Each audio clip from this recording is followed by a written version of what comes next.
할렐루야. 오늘 하루도 주의 은혜가 함께 하시기를 주님의 이름으로 축복합니다. 사도행전 3장 1절로 10절에 보면요, 성전 미문 앞에 앉아서 구걸하던 사람이 한 사람이 있었습니다. 이 사람은 매일같이 성전에 오가는 사람들을 통해서 동전 몇 입 이렇게 구걸하면서 하루하루를 살아가던 그런 사람입니다.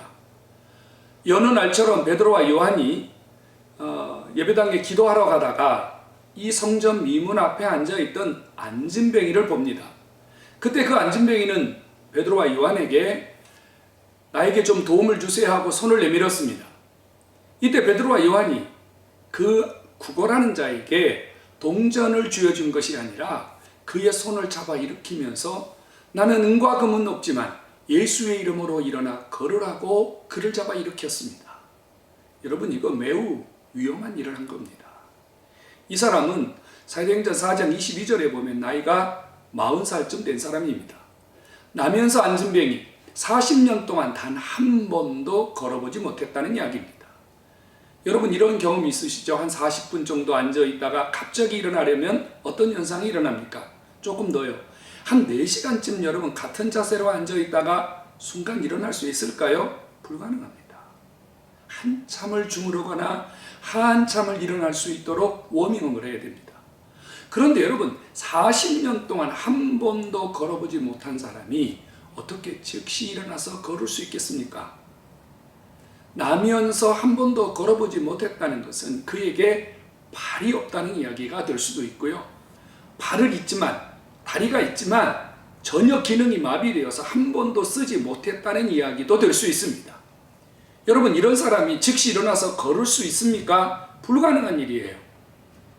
그렇다면 지금 베드로와 요한이 이 사람을 잡아 일으키는 것은 매우 위험한 일이라는 게 증명이 되었지 않습니까? 이 사람을 앞으로 엎으러지게 할 수도 있고요, 다치게도 할 수 있는 일입니다. 더구나 장애를 가진 분인데 베드로와 요한이 이 사람을 잡아 일으켜서 만일 이 사람이 엎드러지기라도 한다면 주변 사람들이 베드로와 요한을 향해서 뭐라고 얘기하겠습니까? 그 불쌍한 사람에게 이런 짓을 하다니 아마 대단히 비난을 받게 될 것입니다. 왜 이렇게 무모하리만큼 이런 일을 베드로와 요한이 시도한 것일까요? 베드로와 요한은 바보가 아닙니다. 그들은 하나님이 사용하시는 특별한 사람들입니다.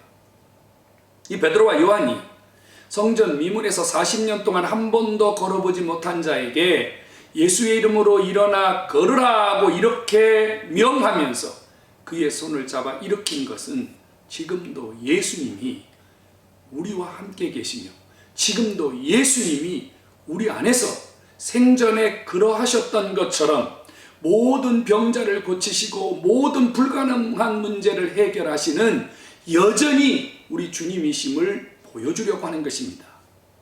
이것이 바로 성령님의 역사입니다.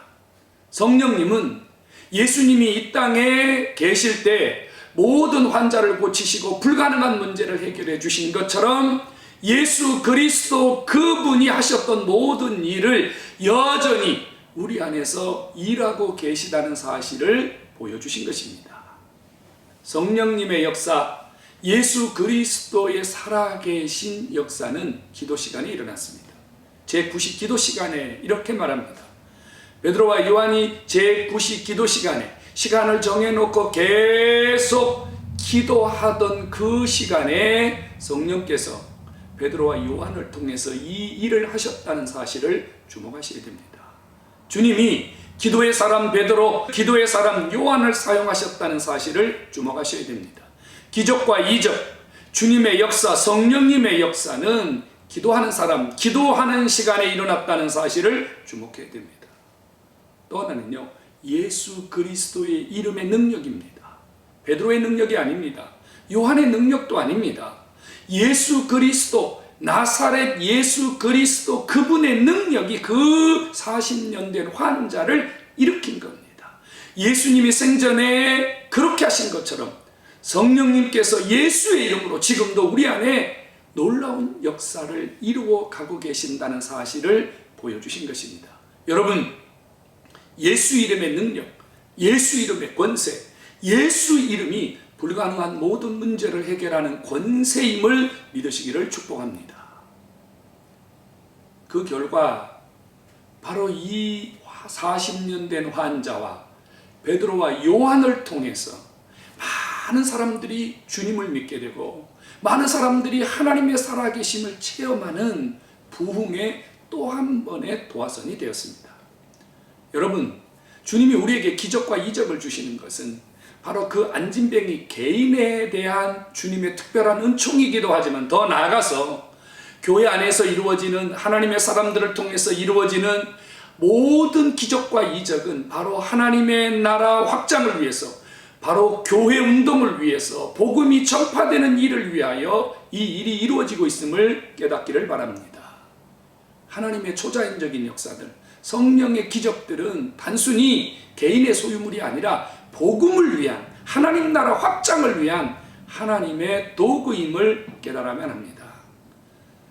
지금도 이런 하나님의 은혜와 역사들이 우리에게 많이 필요하지요. 안진뱅이와 같이 불가능한 문제를 가지고 있는 우리들이 있지 않습니까? 그것이 병일 수도 있고 환경일 수도 있고 또 우리 영적인 문제일 수도 있고 또 우리 주변에 일어나는 많은 사람들의 문제일 수도 있고 우리 교회의 문제일 수도 있습니다. 중요한 것은 이런 문제들이 문제로 남아있어서는 안 된다는 거예요. 이 안진뱅이는 이 문제가 40년 동안이나 지속되었습니다. 얼마나 힘들고 얼마나 고통스러운 시간이었겠습니까?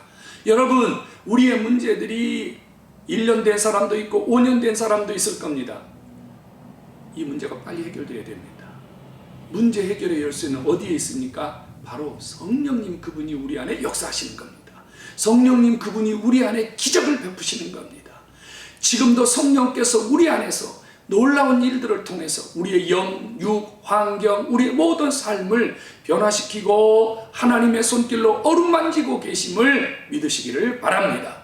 이 하나님의 역사와 이 하나님의 능력을 믿는 자들을 통해서 주님은 기적을 베풀어 주십니다. 그러므로 우리에게 믿음이 필요합니다. 지금도 주님이 나를 고쳐주신다. 지금도 주님이 우리의 삶을 만져주신다. 지금도 우리 하나님께서 우리의 모든 일에 간섭하고 계신다는 믿음을 가지시기 바랍니다. 또 하나는요, 예수의 이름으로 선포하십시오. 예수의 이름으로 기도하십시오. 예수의 이름으로 일어나 걸으라고 예수 그리스도의 권세를 사용하시기 바랍니다. 우리는 무능해요. 우리는 아무 힘이 없어요. 하지만 예수의 이름의 권세, 예수 이름의 능력은 무한합니다. 오늘 이 시간 여러분들이 예수 그리스도 그분의 권세를 가지고 여러분 삶에 모든 억압되어 있고 불편했던 그리고 지금까지 해결하지 못했던 영육의 문제들을 오늘 예수 그리스도의 이름을 가지고 해결하시기를 바랍니다. 여러분들이 예수의 이름으로 여러분들의 문제가 해결될 때 하나님은 여러분들을 통해서 여러분 주변을 살리시고 교회를 살리시고 그래서 하나님의 나라가 더 많이 확장되기를 원하고 계십니다. 오늘 하루 이 미문에 앉아있던 안진뱅이를 일으켰던 베드로와 요한이 되셔서 여러분 주변에 앉아있는 수많은 사람들을 일으키고 그들을 예수 그리스도의 이름으로 다시 살려내어 하나님의 나라 복음운동을 계속해서 이루어가는 이런 하나님 나라의 주역으로 오늘 하루 승리할 수 있기를 주님의 이름으로 축원합니다. 하나님 아버지 감사합니다. 오늘 하루도 우리가 복음의 일꾼, 성령의 일꾼, 예수 그리스도의 권세를 가진 일꾼으로 쓰임받아서 나도 살고 너도 살고 우리 교회도 살고 이 민족을 살려낼 수 있는 하나님의 일꾼이 되는 복을 내려 주옵소서. 예수님의 이름으로 축복하며 기도하옵나이다. 아멘.